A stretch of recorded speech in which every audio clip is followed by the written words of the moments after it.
Ef að menn vilja leita að dæmum og stofnunum, þá ættu þeir að byrja á Veðurstofu Íslands og kanna það hvernig andskotanum stendur á því að sú stofnun fer ekki af lögum og reglum að gera óviðkvæm gögn aðgengileg. Þá getur enginn haldið því fram að upplýsingar veður á Íslandi séu þjóðhagslegt leyndarmál sem bera varðveita. Samfélagssáttmálinn að rofna. Það sem að við horfum á fréttir í dag og í sumum miðlum, það sem að dugði áður að horfa á fréttina og velta því fyrir sér hvað manni fannst hana, að þá fyrsta spurningi sem maður þarf að svara núna, þetta rétt? Þetta sönn frétt? Það sem átti upprunalega að vera hæfileikinn til að skilja tala mál og geta tjáð sig og skilið með fullt af peningum, fullt af rafmagni, fullt af auka flækjustigum eða lögum í tauganettinu, orðið að líkinda reikningvélinni sem getur bara svarað öllum spurningum fólks á internetinu. Þetta svo galið og þetta svo kostnaðarsamt. Það útvarp Reykjavík, nú verða sagðar fréttir.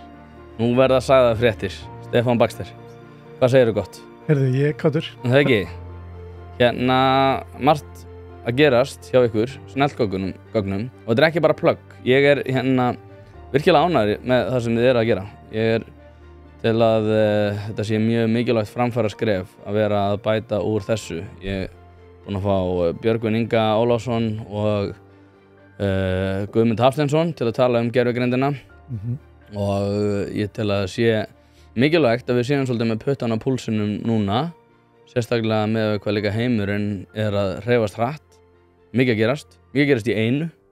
Já, ég held að hagnýting gervigreindar í rekstri sé eitt af stóru málunum og að við séum að fara að sjá svona svipað gjá hvað tækni var þar núna og við sáum þegar vefurinn kom til. Við höfum í mínum svona sprotaferli og lífstíð höfum að fengið að sjá nokkra svona gjár.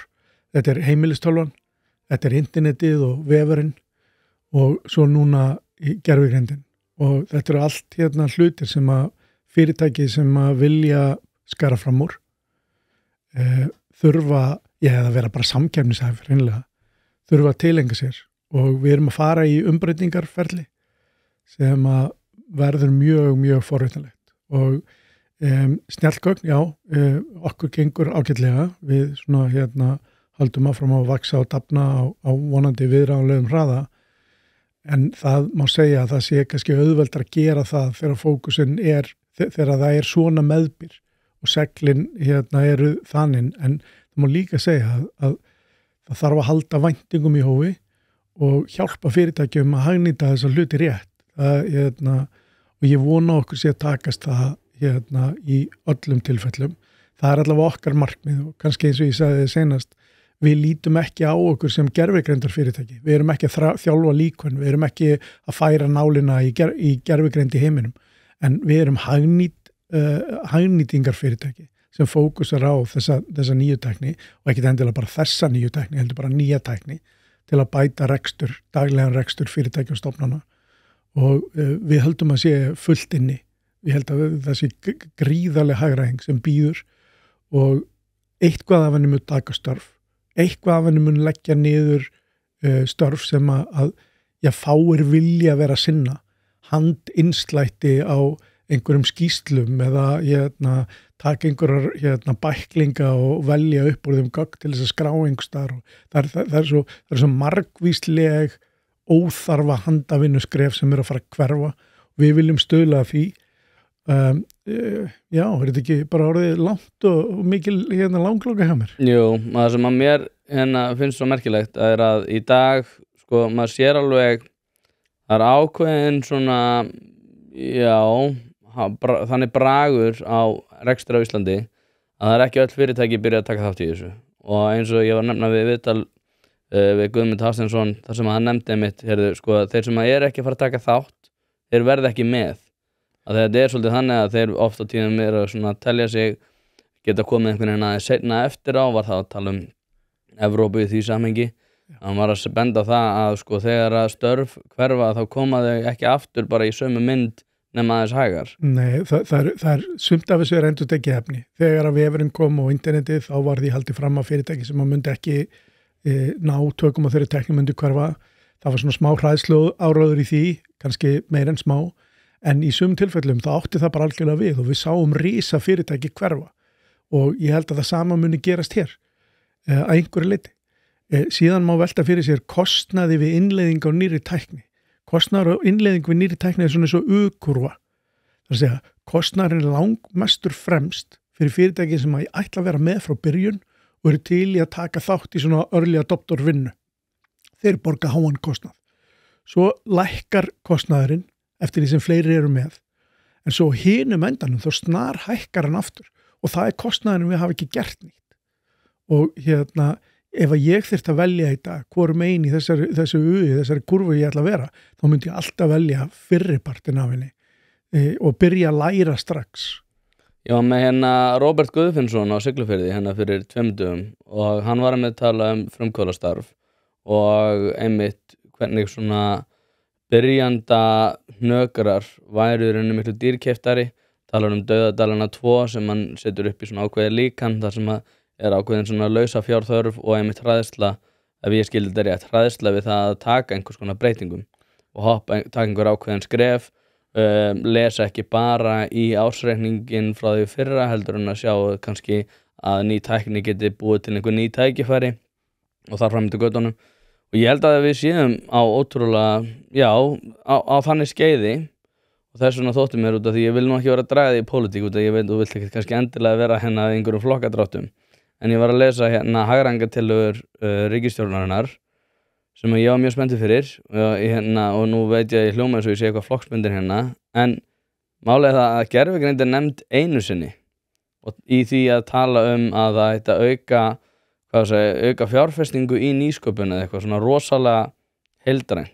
Ég er ekki búin að lesa en ef það var ekki rætt sjálfvirkni vætta ferla og að útrýma tímafrekum ferlum sem er hægt að sjálfvirkni við það, já þá vantar rosa veigamikinn part inn í þetta plan og nú vil ég kannski taka fram að ég er mjög hlynntur þessari ríkisstjórn þannig að við getum skipta okkur í flokka eða fylkingar hvað það varðar. Nei, ég er mjög peppaður yfir henni líka. En þarna vantar stóran hluta en það sem að flest fyrirtæki flaska á er að ef þú ætlar að sjálfvirkni væða einhvern feril þá þarf að vera til feril.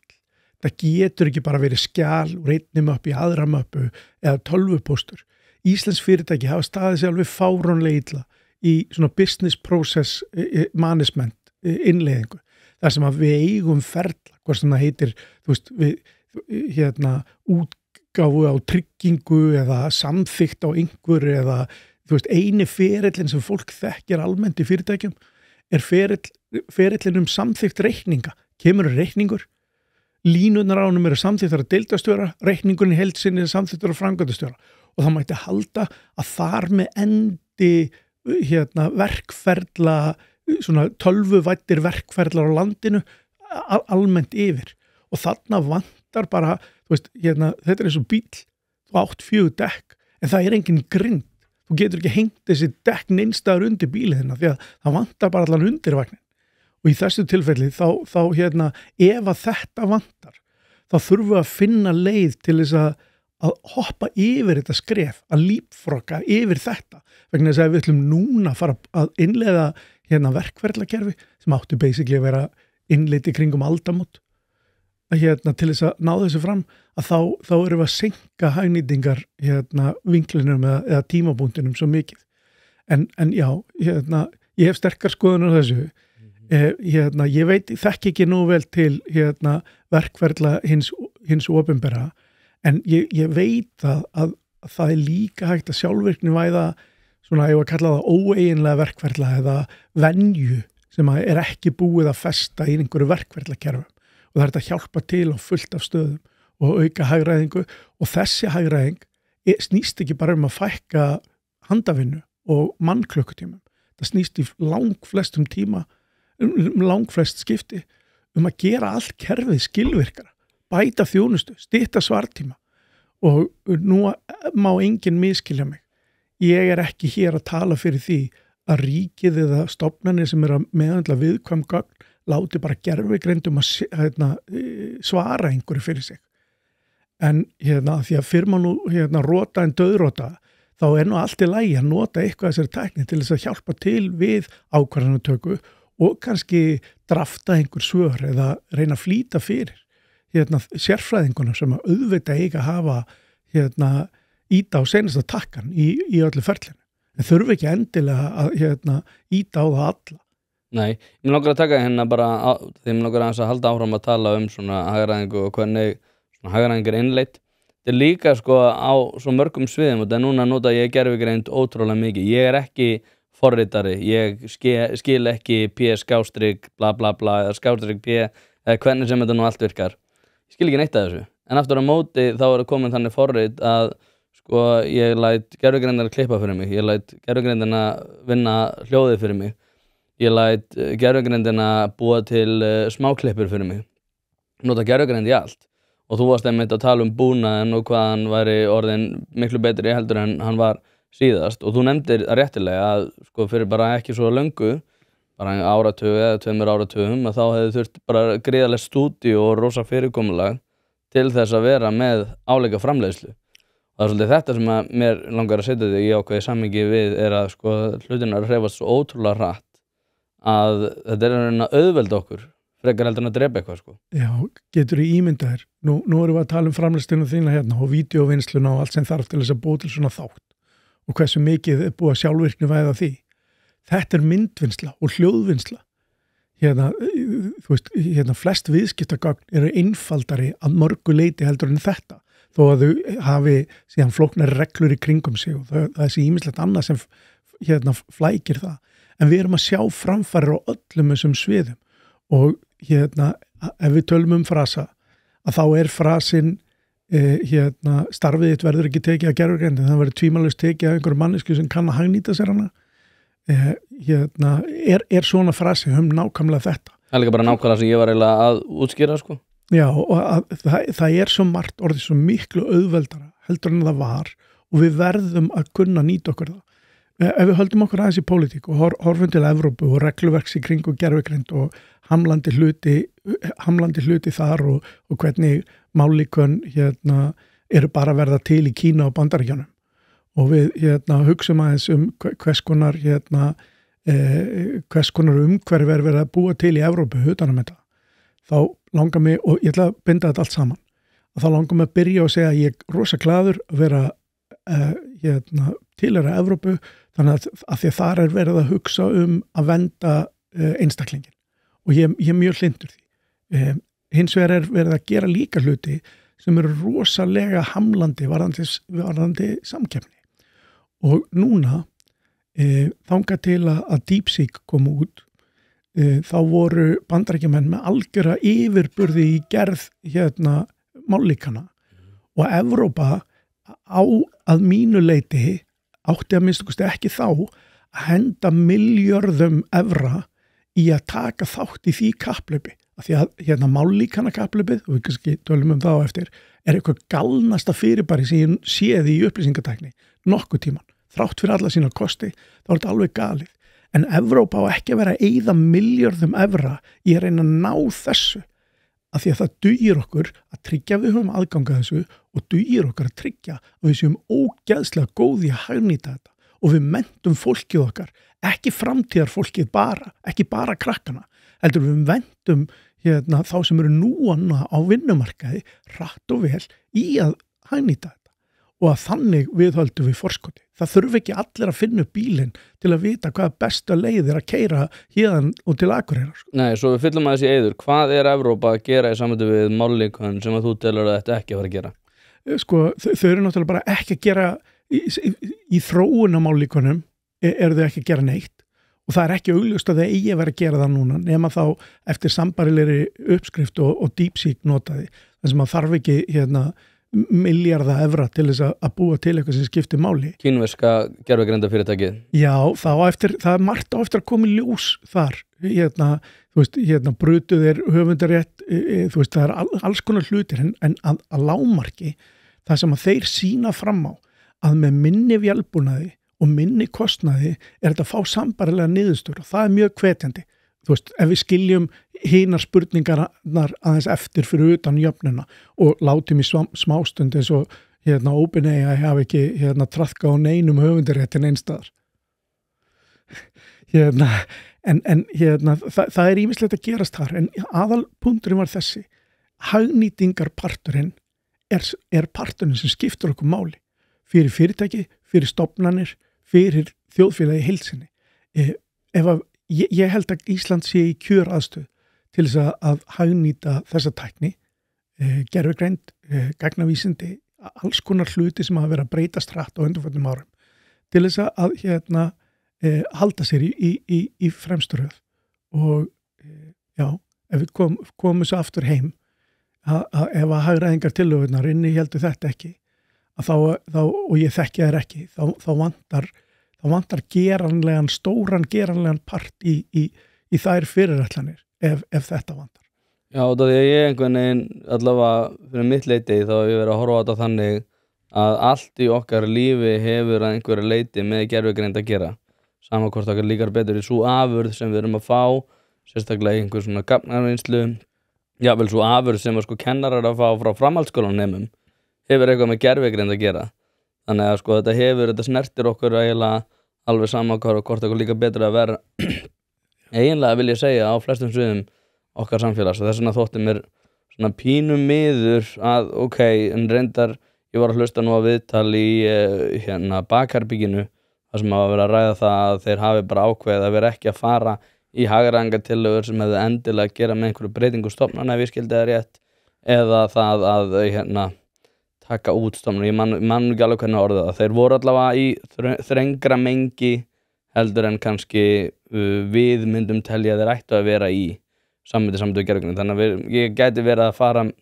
með ósangjarna gagnrýni en mér finnst bara aftur á móti sama hvernig við lítum á þetta þá á hið opinbera að vera að horfa meira til gervigreindar ég bara svo ég tala eitt afmarkað svið til dæmis bara að búa til vaktavinnu eða búa til skipulag vakta, skipulag þess hvernig starfsemi er háttað hjá hinn opinbera það er oft mjög mörg stöðugildi sem fara bara í þetta afmarkaða svið þetta er eitthvað sem gervigreindi getur leyst á nokkrum mínútum samt erum við að tala það að séu nokkur stöðugildi oft á sömu stofnuninni sem eru að fara bara í þetta.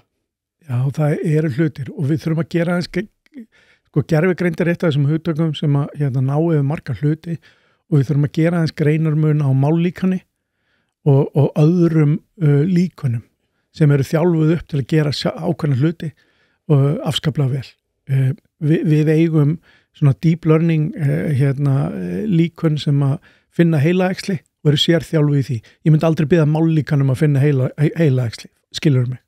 Þannig að undir þessum gervigreindarhatti eru ennþá mismunandi hlutir og það eru klárt hlutir sem mállíkun henta í en svo eru bara hlutir sem að mállíkun eru ótrúlega lélegt vinnutæki. En undir þessum gervigreindarhatti klárlega hægt að finna lausnir á þessum málum. Eitt af því sem að svona fyrst ég komin á þennan stað og í að þessu áðan mállíkun og svona GPT tækni er einhver galnasta tækni sem hefur verið búin til og Hvað meinarðu með að segja galnast? Já, sjáðu í grunninn er mállíkan transformer tauganet ég skal reyna að útskýra þetta þú veist, á ótrúlega grunnhátt þú getur hugsað svona mállíkan GPT sem líkinda útreikningarvél hún hefur verið búin til með því að hlaða inn öllu heimsins efni þannig að það sé gott í að reikna líkurnar á að ef að ég segi Barack Obama var að þá heldur hann áfram og reiknar forseti Bandaríkjanna og svo tekur hann hvert orð að fætur öðrum byggt á líkinda útreikningi og býr til inn í ákveðin ramma setninguna sem á að koma út til að þetta sé hægt og þannig að frábært að þetta sé hægt en til þess að við getum búið til byggt á líkinda útreikningum rétt svör við alls konar spurningum þá er búið að eyða gríðarlegu rafmagni í að þjálfa þetta net og það er líka eitt umtalsverð rafmagni bara við að fá út svarið. Af því ef þú ætlaðir að spurja mig spurningar einhverjar og ég mætti ekki nota neina af þekkingunni minni, ég mætti ekki nota það sem ég gervigreindi fjallaði sem svona ein af stóru stóðunum sem knowledge representation eða hvernig þekking sett fram. Ef við tökum þá súlu bara í burtu eða við abstraktum hana mikið og segjum nei, við ætlum ekki að byggja á harðri þekkingu, við ætlum bara byggt á öllu sem við höfum lesið að líkinda útreikna hvað við eigum að svara. Þannig að sko mállíkan er glórulaus notkun á rafmagni til þess að við eignum svo flókið fyrirbæri að við getum látið það með líkindum koma með rétt svar við öllum andskotunum í dag. Það sem átti upprunalega að vera hæfileikinn til að skilja tala mál og geta tjáð sig og skilið með fullt af peningum, fullt af rafmagni, fullt af auka flækjustigum eða lögum í tauganettinu, orðið að líkinda reikningvélinni sem getur bara svarað öllum spurningum fólks á internetinu. Þetta svo galið og þetta svo kostnaðarsamt og í raun og veru sko, þetta eiginlega klikkað. Hver lausnin á þessu samt? Já, þetta sko, mín skemmtilegustu yfirildi við fólk sem heldur að við séum að færast með þessu nær almennri gervigreind eða svona sterkri, semantískri byggð á rökum gervigreind og að við getum líkinda útreikna okkur niður á rökhugsun. Ég þeirra skoðan að það sé ekki hægt. Og ef það er hægt, þá er það svona 50.000 sinnum kostnaðarsamara en það þarf að vera. Í gagnaheiminum eru til þekkingagröf. Þau eru sérstaklega búin til að halda skipulega utan þekkingu og staðreyndir og hvernig hlutir tengjast. Ég skal taka lítið dæmi fyrir þig.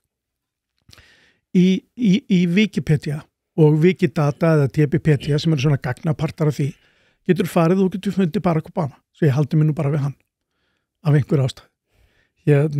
Og þú getur fundið hvað hann fættist, hvað hann hefur átt heima, í hvað skóla hann fór, hvernig hann var forseti Bandaríkjanna, hverju foreldrar hans voru og allt þetta er þekking sem er sett saman með skiljanlegum hætti sem er hægt að gera spurningar í. Þannig að ég get farið og ég get fengið svarið við spurningunni í hvað skóla fór Barack Obama og hvenær var hann forseti Bandaríkjanna og það kostar í samanburði 1/50.000 því sem næst er að gera svona litla fyrirspurn, fá þessi gögn tilbaka og svo getur þú nota mállíkan við að forma svarið en þú náði þér í staðreyndir og þú byggðir svarið á staðreyndum. Hin leiðin, þessi sem við erum að fara í dag með mállíkunum, er að vera búin að lesa allt efnið á internetinu og þjálfa tauganett sem að byggt á líkinda útreikningum af öllu sem það hefur séð svarar þessu sama. Þú veist, annað er pingu lítill títubrjót sem þú notar til þess að stinga á eitthvað og bara hæfilega stórt gat. Hitt er risastór svona kúla sem þið notar til að brjóta hús sem er slengt fram til að búa til miklu starra gata því að inn í þessu gati var þessi pingu lítill títubrjóns stunga sem þið vantaði raunverulega. Og þess vegna segi ég galið og fyrir mér er þetta hitamál, kannski sér það á mér en furðulegasta fólki heimi er fólki sem að setur út á Bitcoin nám sem að ég ætla ekki að reyna að bæta fyrir, eyðir fullt af rafmagni en sér ekkert athugavert við það að við erum að þjálfa upp mállíkun á jafn miklu rafmagni kannski ekki í heiminum með hvernig staðan er á Bitcoin núna en á ótrúlega miklu eyðslu rafmagni og í ofta tíma munurinn á þessu tvennu er að inferencing þegar þú spyrð það er forgangsrafmagn sem bara verður að nota á meðan að svona Bitcoin nám er oft samningar sem eru umfram rafmagn þess að þú þarf bara beinlínis að slökkva á tækjanum ef það er ekki til rafmagn fyrir því augnablikinu sem einhver þarf annar á að halda. Þannig að það er miklu skynsamlegar að nota ef við séum að grafa eftir Bitcoin heldur en við séum með gervigreind þetta öllum. Nei, þú mátt ekki taka rangur hlutina frá þessu. Ég er bara að segja. Ég heyra að pínu þannig, þannig að það er gott að þú skilur. Já, nei, ég er að segja bæði jafn galið, en að þú sérð ekki að hvoru tveggja er hérna, þú veist, að annað hægt að þó að minnstakosti að slökkva á meðan mállíkönin þarna að eyða mörg þúsund sinnum þeirri orku og þeirri tölvureikni getu sem þyrfti að eyða ef þetta væri bara gert á öðrum forsendum heldur en líkinda útreikning. Það eru mjög margir sem tala það að út af þessu fyrirkomulagi þá þurfum við að vera að búa til meira rafmagn til þess að grípa þennan nýja veruleika. Ertu þá ósammála því svona heilt yfir? Nei, ég hef mína trú og hún svona. Þegar við komumst nær sterkri gervigreind eða almennri gervigreind sem skammstafað AGI, að þá verður það byggt á þekkingargrunni þar sem að verður búið að laga þessa undirstöðu, knowledge representation undirstöðu og það verður svo miklu auðveldara að spyrja alls konar staðreindir út úr þekkingargrafi eða þeim innviðum heldur en þessum mállíkunum. Og ég held að þegar að sá tímapunktur kemur að þá verði fullt af GPU-orgjörfum frá NVIDIA sem þurfa að finna sér einhver aðra vinnu heldur en að vera að líkinda útreikna þetta allt saman. Og versta útgáfuna þessu er fólk sem að læta sér að detta í hug, þetta ekki margir en ég hefur rekist á það, sem það heldur í alvörunni að leiðin til þess að leysa flókin starffræðidæmi sé að búa til líkinda útreikningarvél sem kann að gera það, byggt á líkinda útreikningi. En ekki bara starffræði, skilur mig. Já, ég nefnilega ég hef örugglega nefnt það í hvert skipti sem ég tala gervigreind og ég hef búin að fara á svona ýmsa staði saman við gervigreind. Ég byrjaði að pæla í þessu rosalega mikið í kringum 2015-16. Þá var ég að hlusta á David Deutsch og fleiri aðila, Nick Bostrom og aðra sem hefðu verið svona í þessum svona svona heimspekilega gervigreindir heim. Gervigreindin var ekki orðin jafn öflug, en það voru ákveðna aðalega sem voru svona vara við því það sem þetta gæti orðið. Og ég var alltaf svolítið í þeim, á þeim stað að telja að gervigreindin myndi koma til með að verða ákveðið ofurefli, sérstaklega við færum að takast á við þetta ofrætt. Og það var bara núna síðast 2022 sem var bara undirskriftalisti það að við ættum að hægja á okkur í sambandi við gervigreind út af því að þetta gæti komið til með að hafa óafturkræfar afleiðingar sem við myndum ekki koma til með að sjá fyrir. Nú eru allir einhvern veginn komin í þann pól að gervigreindin bara komin til að vera og nú eru komin í kapplaup og við erum miklu minna að hafa áhyggjur af einhverjum, þeim svona ofangreindum áhyggjur sem ég að tala óafturkræfum, ófyrirséðum afleiðingum. Ég veit ekki hvort ég nefndi þetta við þið síðast en mér finnst alltaf gaman að pæla í þessu út af því að þessir heimur að breytast rosalega mikið. Ég var bara að rifja upp núna senast ef við vorum að tala saman. Bara frá þeim tímapunkti hefur gervigreind einhvern veginn breyst svo mikið. Við erum komið með DeepSeek, við erum komið með miklu sterkara ChatGPT, við erum komið með miklu sterkari líkön, einmitt eins og ég held að þetta með í læknisfræðinni orðið miklu sterkara og þetta á skömmum tíma. Hvað langt síðan við hittumst? Hálft ár? 8 mánuðir eitthvað svoleiðis? 8 mánuðir, já. Og þetta samt að breyta svona hratt. Þannig ég alltaf að hugsa, hvernig verður þetta eftir 10 ár? Hraðinn að aukast, hann ekki að minnka. Og ég ætla að segja þér alveg óvægt að hafa áhyggjur. Ekki sleppa því. Við erum að fara of hratt á ákveðnu leyti og ég sé reyna að fókusera á tækifærin og góðu notkunna og hagnýtinguna í þessu öll saman. En ég sé alveg hvernig svona það sem maður myndi kalla bataktora eða einhverja sem að vilja illa hafa núna miklu öflur að tæki í höndunum. Og það nú einu sinni þannig að það hefur ekki verið búin til sár nýr hlutur, tækni eða annars konar, að það sé ekki einhverju sem tilbúinir að nota hann í annarlegum tilgangi. Og það að vopna eða gervigreind, það tilhugsun sem að, þú veist, mér frýs hugur við. Þannig að það að full ástæða til þess að við höldum ramman. En það líka í gangi kapplaup, eins og þú segir, nema það má hugsa það sem vígvæðingu að ákveðnu leyti. Ég veit að það ekki svona talsmáti sem hentar, en það ástæða til þess að velta því fyrir sér. Hvernig staðan verður þegar að fyrstinn aðilinn nær að búa til sterka almenna gervigreind sem getur markvisst unni í að bæta sjálfa sig. Og þó ég sé ekki að missa svefni yfir þessu núna, þá myndi ég aldrei setja mig í flokk með einhverjum sem að ætla bara að horfa á þetta í gegnum einhver bleikleru og finnast allt vera fallegt. Við þurfum sem samfélag að finna bestu leiðina til að hagnýta þetta og nýta þetta allt saman í góðum tilgangi. En við þurfum að vera með augun galopin gagnvart þeim sem eru tilbúinir að misnota þetta. Vegna þess að misnotkunar möguleikarnir, þeir eru ótrúlega margir og það að ætla að kenna fólki að vera á varbergi gagnvart þeim öllum, það eitt og sér er bara risastórt verkefni. Hvað finnst þér svona lýðræðislega ráðgjöf gagnvart þessu út? Því að núna hefur verið talað það að það hefur verið notuð alls konar tækni. Jay Shapiro hefur talað ákveðna tilraun sem að gera í Suður Kóreu þar sem strætisvagnar voru látnir spreyja út donut lykt í hvert skipti sem það var keyrt fram hjá Dunkin Donuts og þeir sáu aukningu af strætófarþegum sem að fóru út úr bílnum jókst eitthvað 67% eftir að þeir spreyjuðu donutlykt í strætóana og nú gervigreind og núna einhvern veginn maður tekur rosalega eftir því á internetinu og ég ekkert saklaus þar að fólk einhvern veginn svona rífast á netinu og svona með svolítið einkennilegum hætti þessi hugmynd okkar það að þetta einhvern veginn lýðræðisvæðing stjórnmálana að fá fleiri samfélagsmiðla. Ég held að hún sé einhvern veginn raunin til sjávar. Það eitthvað sem að mér finnst ekki hafa verið að gerast. Svona, svo ég tala ákveðið, svo ég fá að sletta manipulation á lýðræðisvilja, á lýðræðislegu fyrirkomulagi. Við sjáum að stjórnmálamenn eru með litla sem enga þekkingu á því hversu hratt þetta að gerast. Við vorum nú að benda á það núna í þessum tillögum, það var gerðan ekki nefnd, kannski það ósangja gagnrýni en óháð því, þá var það alltaf sérkennilegt.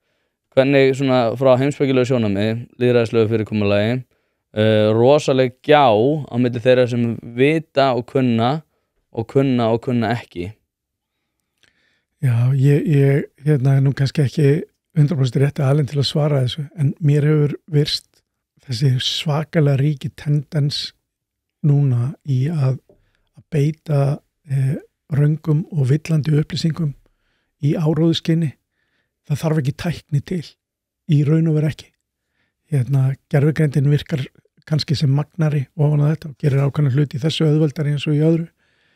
En við erum að sjá svo ótrúlega áhugaverða hluti, finnst mér það sem að samfélagssáttmálin er að rofna.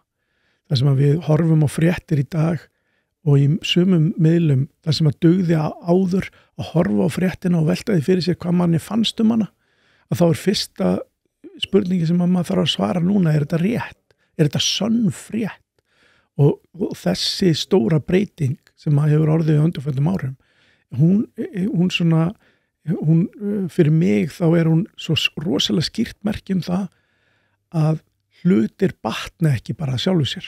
Ég hélt einhvern veginn þegar ég var að alast upp að mannréttindi myndu aukast, að sannsigli yrði meira metin og það að þetta góða í okkur yrði smá saman ofan á. Það var að T+ væri bara sjálfkrafa framför. Já, í einhverju einfeldni þá hélt ég það að því að ég hef alltaf verið svona líka. Já, maður sá það, það voru í alls konar mannréttindamál sem að höfðu þróast í rétt átt og það var auki lýðræði og það var alls konar betrumbætur og svo allt í einu bara byrjar þetta rjáttlast af og burt úr kerfinu af því að það eru til einstaklingar sem að ákveða hvort þau nota tækni til þess eða ekki að nota manipulation og alls konar aðra leiðir til þess að grafa undan þessum hlutum og mér finnst það bara meir að lifa á áhugaverðum tímum er áhugavert máltæki. Ég er alveg til í að lifa aðeins minna áhugaverðum tímum, Mjög margir sem hafa nefnt þetta kvót núna undanfarið í podcastinu. Já, ég er þarna. Ég væri alveg til í að upplifa það ekki eins og núna með bara undanfarna mánuði, nánast með hverjum deginum, að þá sé að molna í sundur eitthvað sem að er manni kært og á að skipta alla máli. Það reyndar ein áhugaverð bók sem heitir Better Angels of Our Nature og reyndar líka eftir Steven Pinker og reyndar líka önnur sem heitir Enlightenment Now þar sem að þetta eru algjörið doðrandar sko, þetta er svona ákveðið prógram að henda sér í þetta en þetta eru samt góða bækur en Steven Pinker náttúrulega skrifar ekki bækur nema það séu 700 blaðsíður og svo maður komið nú líka með gagnrýni á hann þá geta þær oft verið kannski hvað þú segir, allavega 30% styttri en en það breytir því ekki að þetta eru 2 frábæri þar sem mann fjallar það hvernig ofbeldi hefur minnkað hvernig svona hrakfarir hafa minnkað hvers konar betrumbætingar hafa verið í öllum líðtölum að varða það að við séum að lifa lengur og þar fram til götunum það er einhver núna svona ákveðin hvað var að segja varúðar horfur í því hvort að þetta sé að batna eða ekki, ég held að núna fyrir 5 árum með eitthvað þá er Bandaríkjamenn í fyrsta skipti bara frá upphafi séð meðalaldur lækka en það breytir því ekki samt ekki að við erum einhvern veginn við teljum okkur alltaf búa við miklu verri kjör og við teljum alltaf búa við miklu verri tíma en ég hef svo verið að hugsa út frá því sem þú ert að segja er að við erum alltaf einhvern veginn við fáum ekki tíma til að melta fréttina fáum ekki tíma til að melta neitt það er næsta frétti komin og þá erum við komin á það og þá einhvern veginn verðum við öll einhverjir kvíðasjúklingar sko út af því að við erum alltaf með puttan á púlsinum maður er alltaf að refressa bara oh my god hvað er bara að gerast hræðilegt í dag það er alltaf einhver hræðileg hlutir að gera sérstaklega þegar við erum orðnir 8 miljardar að þá er alltaf hægt að finna eitthvað hræðilegt það er hægt að finna eitthvað hræðilegt myndband Já, Hans Rosling er í gagnaheiminum eða var í gagnaheiminum sá sem að sagði skemmtilegustu svona sögur og hann með gögnum sýndi fram á það að heimurinn væri að batna Hvað hét þetta bókin? Ekki hugmynd Jú, þetta hann sýndi fram á þetta og ég held að við höfum verið að upplifa þetta rosa sterkt. Factfulness mjög góð bók æðisleg hann benti á þetta og þetta var að minnstakosti svona þá var talað meðal líftíma já, hann fór niður í COVID mikið í Bandaríkjunum, meira heldur en mörgum stöðum þá var talað stríðsástand ég meina það er verið að há fullt af stríðum í heiminum og það, við erum nú þannig gerð bara sem manneskjör að því fjær sem hlutinir eru því minna máli skiptaður okkur og það sama á við því miður stríð það er fullt af öðrum stríðum í gangi heldur en stríði í Úkraínu stríði í Úkraínu er nálægt okkur það á að skipta okkur máli það á að skipta okkur gríðarlega miklu máli eins og má segja öll önnur stríð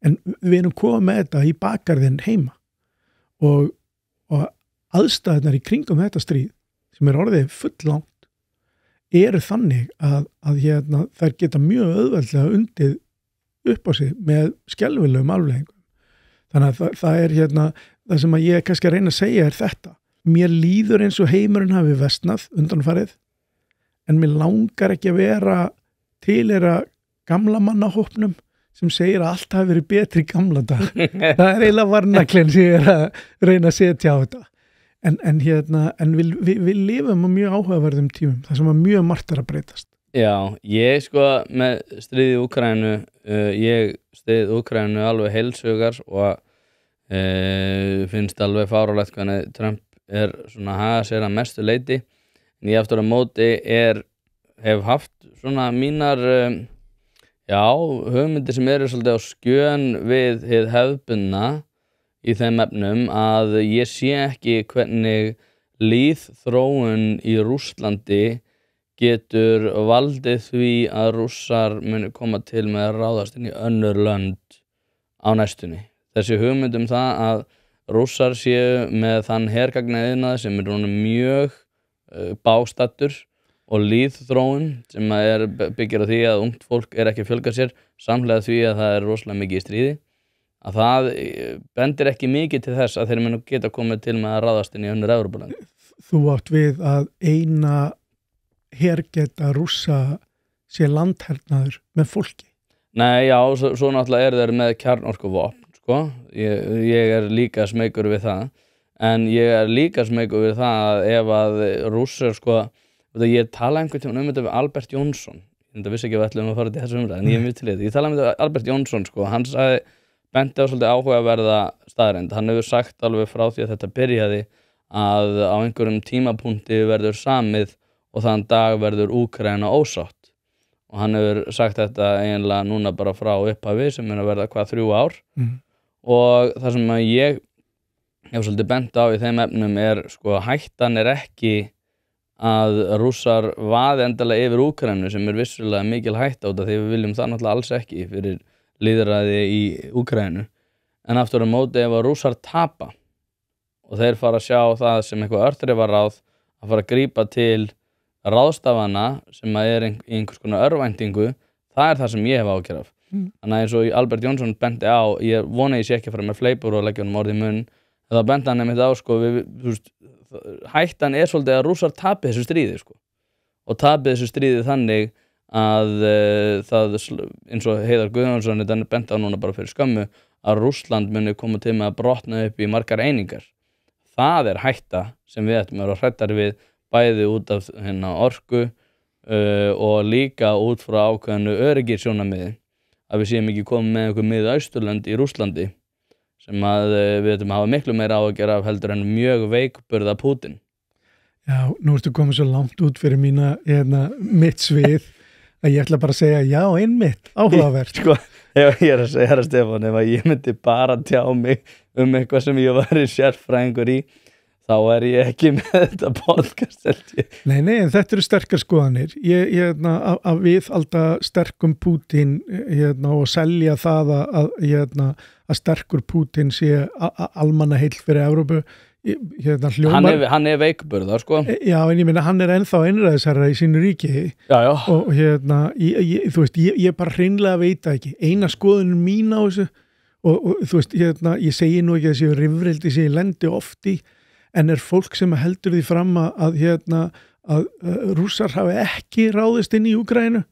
Þar dreg ég línuna. Ég veit ekki neitt stríð þar sem aðilinn sem búið að taka land sem áður tilheyrði einhverjum öðrum aðila ekki kallað innrásar aðili. En þú veist, aftur, ekki mitt svið. Þú ert sérfræðingur í þessu, hættu þessu. Sko, en svo við tengjum saman alla þessa punta sem að mér hefur fundist alveg miður undanfarna mánuði sérstaklega, kannski einhverju leyti undanfarin ár, þetta því að ég náttúrulega eins og þú veist, barist mjög svona hatramalega gegn því sem að ég kalla réttrúnaðinn, en ég tel nefnilega sko að Trump afurð og hann afurð aðstæðna sem að ég tel að hafa verið skapar af þeirri menningu sem meðal annars hefur að gera með það hvernig við öflum okkur upplýsinga og hvernig við tjáum okkur, hvernig við eigum samskipti og hvernig við nýtum gervigreind meðal annars svona í seinni tíð. Og það sem að mér hefur þótt sérstaklega vont að sko Trump varð forseti 2016.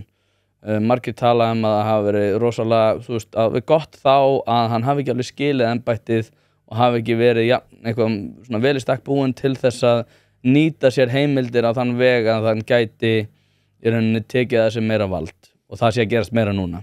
Ég sammála því, en ég eftir á móti hef meira á að gera því að hann sé að koma inn þegar að gervigreind að verða svona stór breyta, svo við tengjum þetta nú inn í þá umræðu sem við erum að tala Þetta svo rosalega hraðabreytingar, þetta rosalega mikið upplýsingar sem við þurfum að meðtaka, rosalega stórar ákvarðanir. Ég fjallaði það næstu árum, þá muni sko öll skref í saman hver áttina verða rosalega stór, það að segja rosalega stór fram á við eða rosalega stór aftur á bak.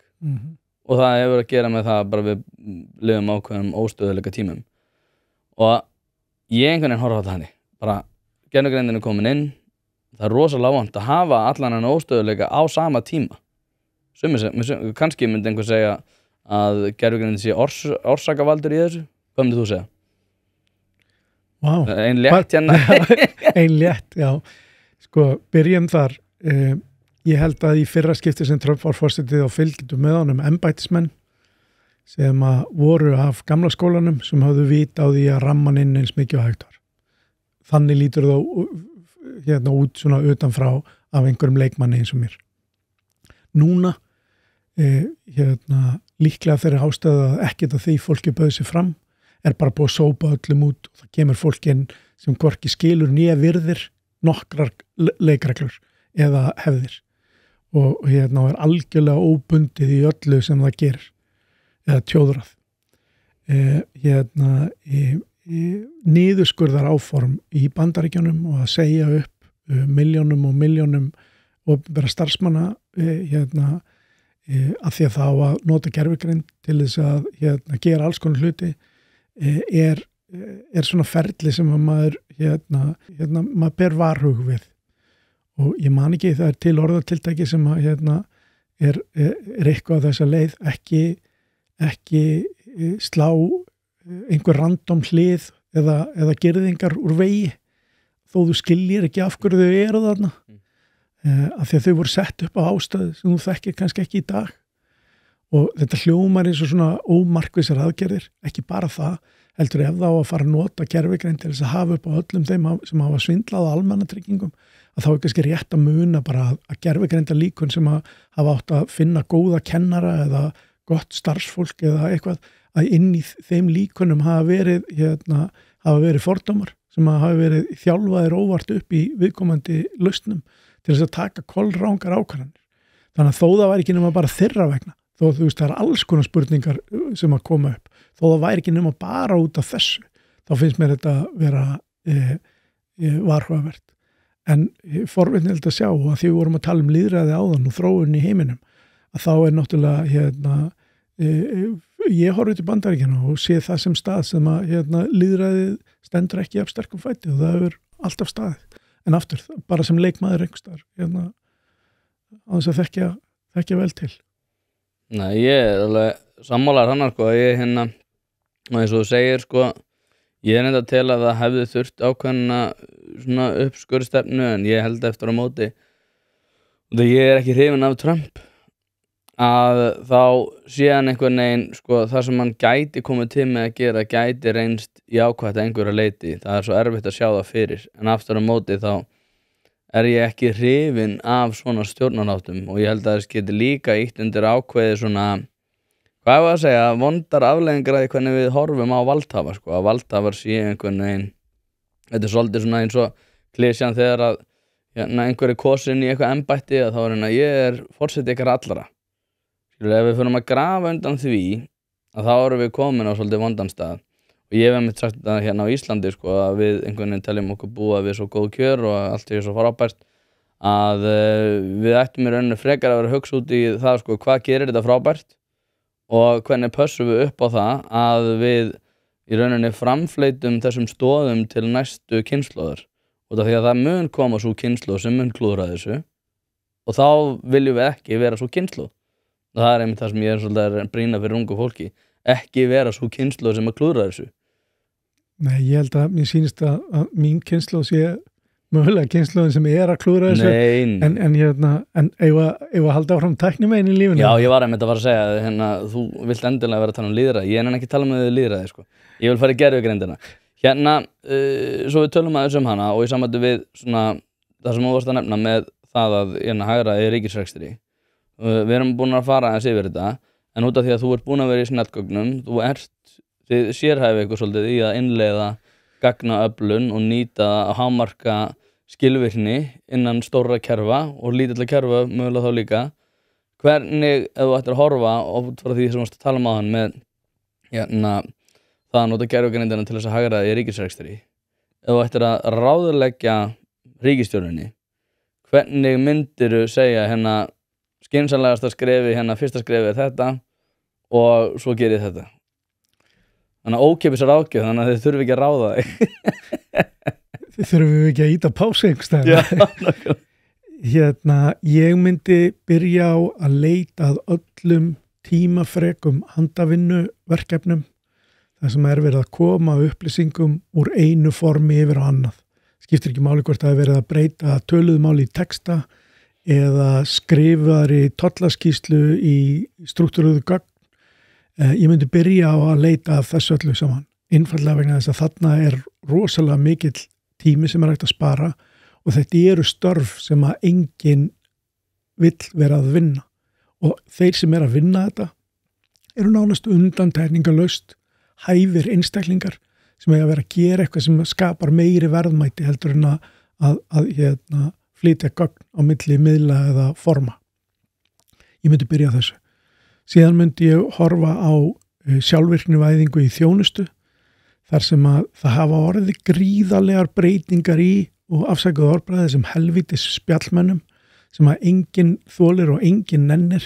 Ég sjálfur hefur breyst í þráhyggjusjúkling sem að bara biður mannesku ef ég lendi í þessu. Þetta bara breytast gríðarlega og það ekki langt þangað til að við munum hafa það að velja að fá sjálfvirka hraða þjónustu með öll svona hefðbundin þjónustumál sem ekki viðkvæmt, þeir sem þarnast ekki mannlegra aðkomu, að við getum valið á milli þess að fara í svona tækni og bara fá þjónustuna strax eða þess að bíða í 20 mínútur, í 40 mínútur, í klukkutíma, í biðröð eftir að fá að tala við næstu mannesku og þarna í sjálfvirknivæðingu þjónustu að eins miklu leyti og það skynsamlegt mundi ég aldrei að tala að taka öll mál og setja þetta í gegn.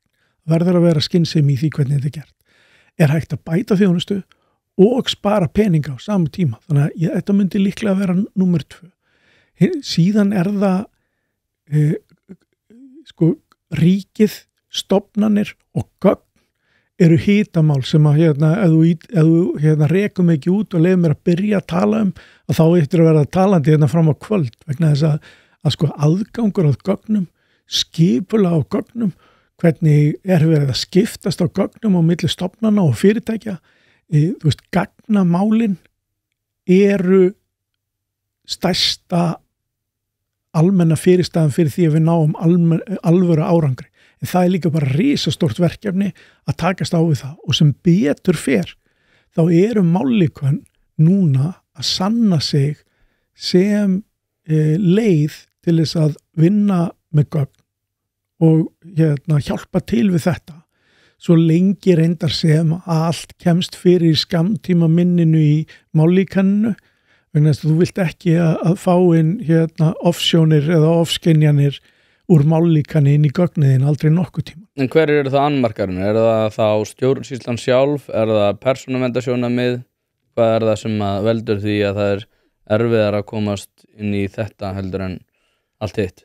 Það áttu við gagnapartin eða? Já, bara svona að þú talar það að stjórnsýsluði þátturinn væri kannski aðeins flóknari viðregnar. Já, gagnalega séð þá þetta og ég vona mér fyrirgefist að segja þetta smákóngaríki virðist vera utan frá séð þar sem að tilraunir til þess að fá gögn til þess að flæða og verða opnuð og aðgengileg hefur bara verið illa staðið að þessu. Það hafa verið innleidda reglugerðir nýlega sem eiga bæta úr þessu.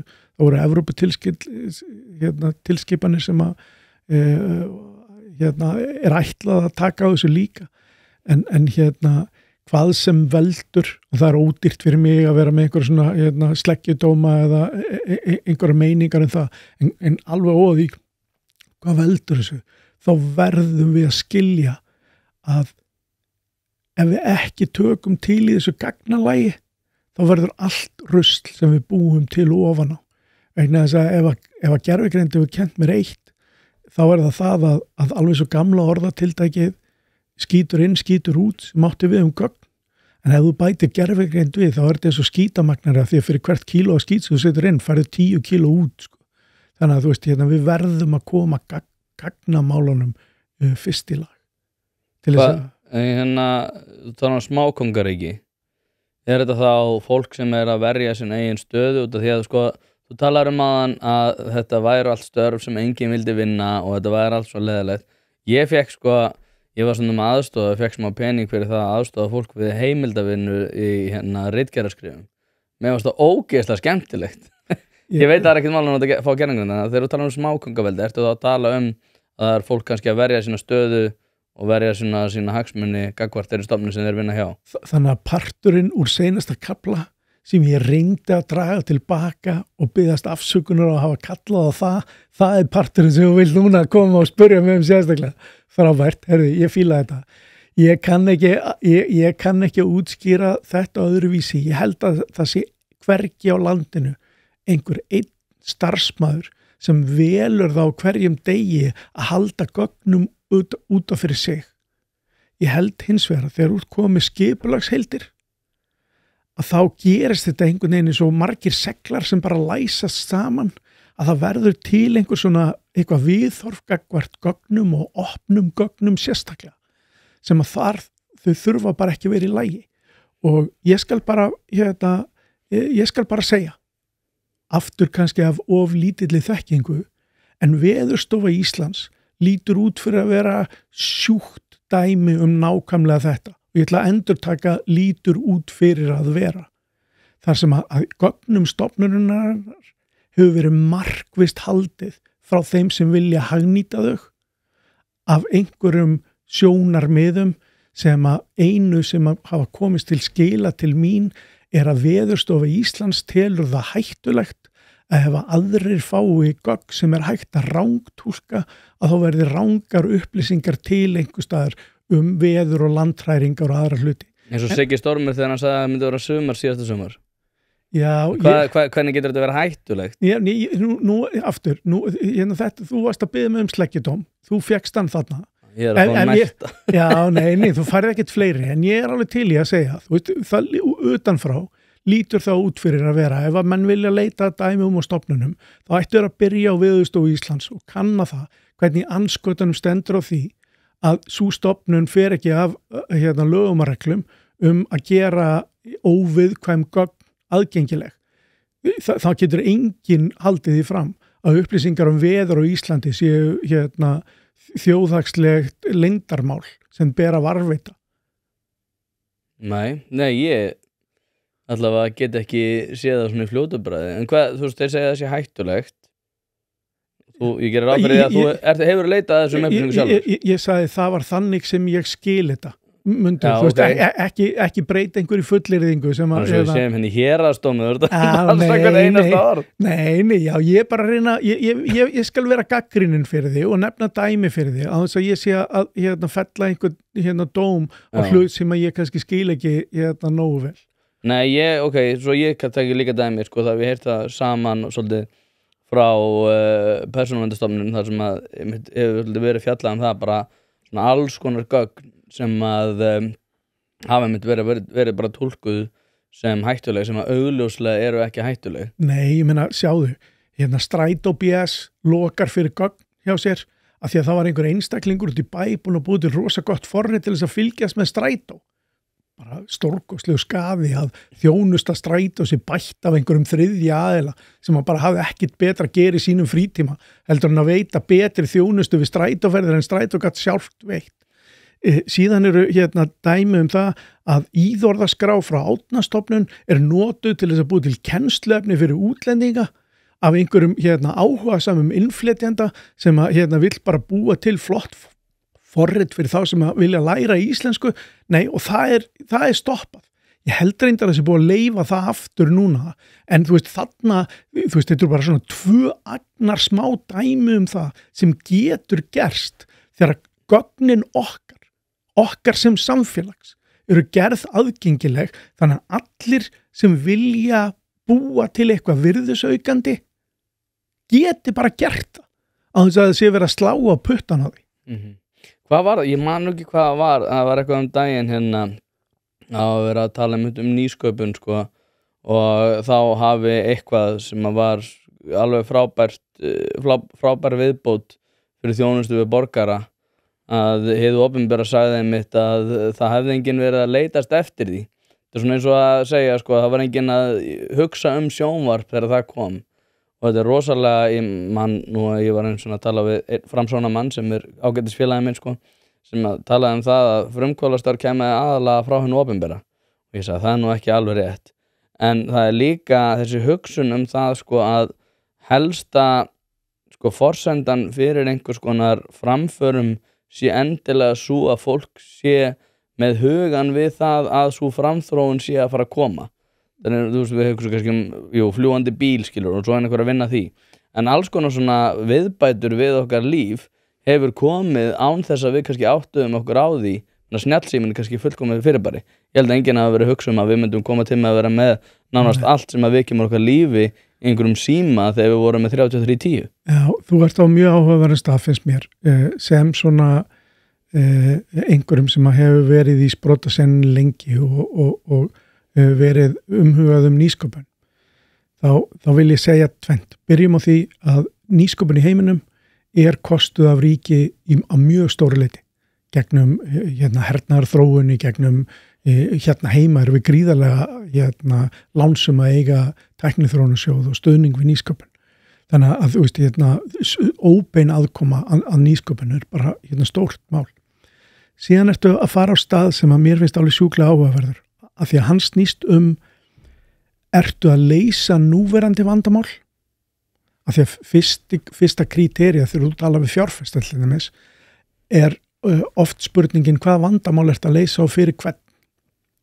Og þú getur rétt ímyndað, þetta skiptir gríðarlega miklu máli, af því að ef þú ert að leysa stórt núverandi vandamál sem hefur þekktan kostnað í för með sér, þá business case fyrir það miklu auðsóttara og auðskiljanlegra heldur en ef þú ert að vinna í næsta flokki, og það flokkurinn sem þú ert að lýsa. Hér að verða til eitthvað algjörlega nýtt sem ég að vinna að. Það ekki að leysa neitt einstakt vandamál fyrir nokkurn einasta mann núna, nema þegar það verður tilbúið, þá verður það vandamál allra sem eiga það ekki að eignast það. Skilurðu mig? Það að segja, vandamálið sem þetta að leysa í framtíðinni. Þú ert að búa til framtíðarþörf eða þú ert að leysa mál með algjörlega nýjum hætti þvert yfir, og þá getur ekki verið að benda á þetta eina þekkta vandamál. Og þetta finnst mér vera ótrúlega áhugaverð lína, og alveg eins og þú nefndi með snjallsímann, það var enginn sem labbaði og sagði ég bara verða að eignast snjallsíma, og ef Steve Jobs og Apple hefðu þurft að leita til fjárfesta og þeir hefðu fengið spurninguna hvaða vandamál það að leysa með þessum snjallsíma, já það hefði einhver þurft að deyja í því samtali, sko. Skilur það mig? Vegna þess að sumar hugmyndir sem verið að vinna að svo miklu stærri heldur en að það eigi við eitthvað eitt núverandi vandamál, ef að þetta meikar sens. Nei, þú varst bara að segja basically það sama ég, nema miklu betur. Það var eins og ég hefði slegið þessin í gervigreind og hún hefði komið með betra svar.